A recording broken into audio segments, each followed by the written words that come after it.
Doctor T P Senkumar 28 പേരാണ് ഈ കേസിൽ മൊഴിമാറ്റിയത്.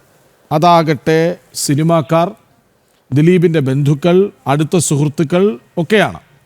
അങ്ങനെയെങ്കിൽ അതിന് പിന്നിൽ ഒരു ഗൂഢാലോചനയുണ്ടോ?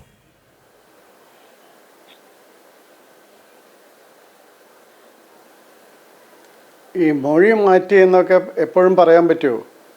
അതാണ് ആ സത്യമെങ്കിൽ അത് ആരാണ് ആദ്യം മൊഴി മാറ്റിയത്? നമ്മൾ കോടതിയിൽ പറയുന്നതാണ് സത്യമായിട്ട് എടുക്കുന്നത്.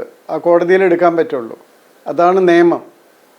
അപ്പോൾ അതിന് മുമ്പ് ആരുടെ മുമ്പിൽ എന്തൊക്കെ പറഞ്ഞാലും അതൊന്നും ആ കേസിൻ്റെ എവിഡൻസായിട്ട് എടുക്കാൻ പറ്റില്ല. അപ്പോൾ അതുകൊണ്ട് ആരുടെ മുന്നിൽ പറഞ്ഞതാണ് സത്യമെന്നാണ് പറയുന്നത്. അപ്പം അതുകൊണ്ട് ഇപ്പോൾ കോടതി പറഞ്ഞതായിരിക്കാം സത്യം പറയുന്നത്. പലപ്പോഴും അല്ലാത്ത സമ്മർദ്ദം വന്നിട്ട് നുണയായിട്ടുള്ള കാര്യങ്ങൾ, ഇല്ലാത്ത കാര്യങ്ങളൊക്കെ സാക്ഷികളെ കൊണ്ട് പറയിപ്പിക്കാനൊക്കെ സാധിക്കുമെന്ന് എനിക്കറിയാം. അങ്ങനെയുള്ള ആൾക്കാരെ കണ്ടിട്ടുണ്ട്. ഞാൻ ഈ വിധത്തിലുള്ള പല കേസുകളും കണ്ടിട്ടുണ്ട്. ഞാനത് എൻ്റെ ബുക്കുകളിൽ ഞാൻ എഴുതിയിരിക്കുന്ന 2 പുസ്തകങ്ങളിൽ അതിൽ അങ്ങനെയുള്ള 1-2 കേസുകളെ പറ്റിയൊക്കെ എഴുതിയിട്ടുമുണ്ട്. ഇങ്ങനെ തീർത്തും സത്യസന്ധമല്ലാത്ത രീതിയിൽ കൺവിക്ഷൻ മൈൻഡഡായിട്ട് കേസ് ഡ്രാഫ്റ്റ് ചെയ്ത് കൊണ്ടുവന്ന് കൺവിക്ഷൻ വാങ്ങി കൊടുത്ത കേസുകളുണ്ട്. അങ്ങനെ വരുന്ന അല്ലാത്ത കേസുകളുണ്ട്. ചില സമയത്ത് വളരെ സത്യസന്ധമായിട്ടുള്ള കേസുകൾ വിട്ടുപോകുന്നുണ്ട്. അത് പലപ്പോഴും മറ്റു കാരണങ്ങൾ കൊണ്ടൊക്കെയാണ്. അപ്പോൾ അതല്ല ഇവിടെ ഞാൻ പറയുന്നത്. നമ്മൾ ഒരു കേസ് അന്വേഷിക്കുന്ന സമയത്ത് ഒരു പ്രത്യേകിച്ച് ഒരു പ്രതിയെ അറസ്റ്റ് ചെയ്യുന്ന സമയം നമ്മൾക്ക് സാമാന്യേന എവിഡൻസ് ഉണ്ടായിരിക്കണം. കോടതിയിൽ നിലനിൽക്കുന്ന ഒരു തെളിവ് നമ്മൾ കളക്ട് ചെയ്തിരിക്കുന്നു അയാൾക്കെതിരെ, അതുപോലെ ഇനിയും കൂടുതൽ തെളിവ് കിട്ടും എന്ന് ഒരു കൃത്യത ഉണ്ടെങ്കിൽ മാത്രമേ ഒരാളെ അറസ്റ്റ് ചെയ്യാവൂ. അതല്ലെങ്കിൽ അയാളെ അറസ്റ്റ് ചെയ്യുന്നതിൽ അർത്ഥമില്ല. ഞാൻ എൻ്റെ ഓഫീസേഴ്സിനോട് പറയാറുള്ളത്, അങ്ങനെയുള്ള ഘട്ടത്തിൽ ഇപ്പം നമ്മൾക്ക് തോന്നുന്നുണ്ട് ഒരാൾ കുറ്റം ചെയ്തിട്ടുണ്ട്, പക്ഷെ നമുക്ക് യാതൊരു എവിഡൻസും കിട്ടുന്നില്ലെങ്കിൽ അതിന് എല്ലാ എഫേർട്ടും കൊടുക്കുക. സയൻറ്റിഫിക് ആയിട്ടുള്ള എവിഡൻസ് കളക്ട് ചെയ്യാൻ നോക്കുക, സർക്കംസ്റ്റാൻഷ്യൽ ആയിട്ടുള്ളത് കളക്ട് ചെയ്യാൻ നോക്കുക, ഡയറക്റ്റായിട്ട് ഉള്ള എവിഡൻസ് കളക്ട് ചെയ്യാൻ നോക്കുക. എന്നിട്ടും നമുക്കത് കിട്ടുന്നില്ലെങ്കിൽ അത് ദൈവത്തിന് വിടുക. Let God have some work. അപ്പോൾ അതുകൊണ്ട് അങ്ങനെ ചെയ്യാണ് ശരി.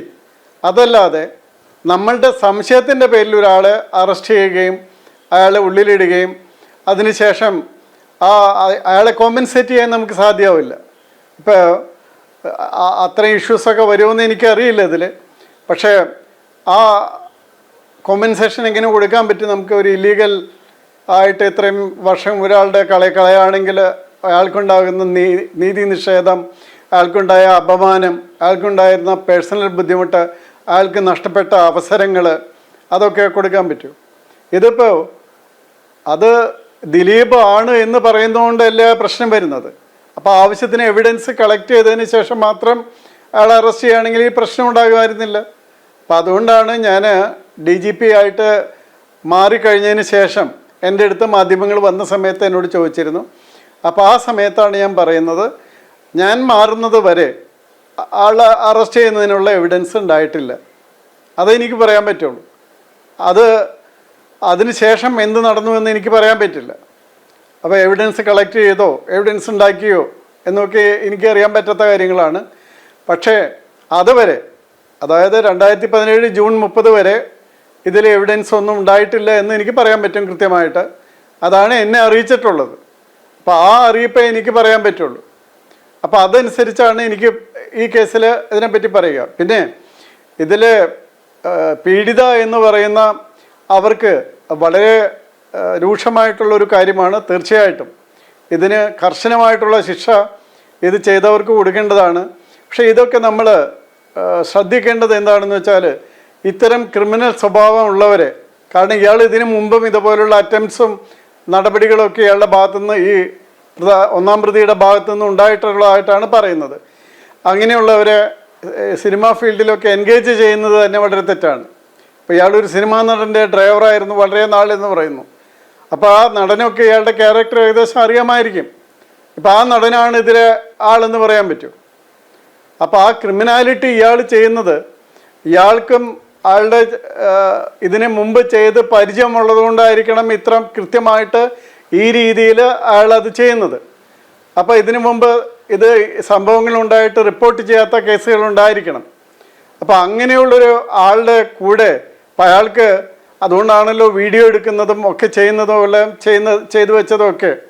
പക്ഷേ ഇവിടെ വിക്ടിം അത് റിപ്പോർട്ട് ചെയ്യാനും അതിനെ പ്രോസിക്യൂട്ട് ചെയ്യാനും തയ്യാറായിട്ട് വന്നു. അതിന് മുമ്പുണ്ടായിരുന്ന ആരും അതിന് തയ്യാറായില്ല. ഒരു കാര്യം അതാണ്, അതുകൊണ്ടാണ് ഇങ്ങനെയുള്ള ആൾക്കാർക്ക് ധൈര്യം കൂടുന്നത്, ഇങ്ങനെയുള്ള സംഭവങ്ങളിൽ ഉൾപ്പെട്ടാൽ ഒന്നും സംഭവിക്കില്ല എന്നുള്ളത്. അപ്പോൾ സ്വാഭാവികമായിട്ടും സൊസൈറ്റി അവരുടെ കൂടെ നിൽക്കണം. എനിക്ക് തോന്നുന്നു ഞാനും അവരുടെ കൂടെ തന്നെയാണ്. പക്ഷേ ദിലീപിൻ്റെ ഒരു പർട്ടിക്കുലർ ഇഷ്യൂ വരുന്ന സമയത്ത് അത് എവിഡൻസ് ഉണ്ടെങ്കിൽ അറസ്റ്റ് ചെയ്യണം. ദിലീപല്ല വേറെ ആരായാലും. പക്ഷേ എവിഡൻസ് ഉണ്ടായിരുന്നിരിക്കണം.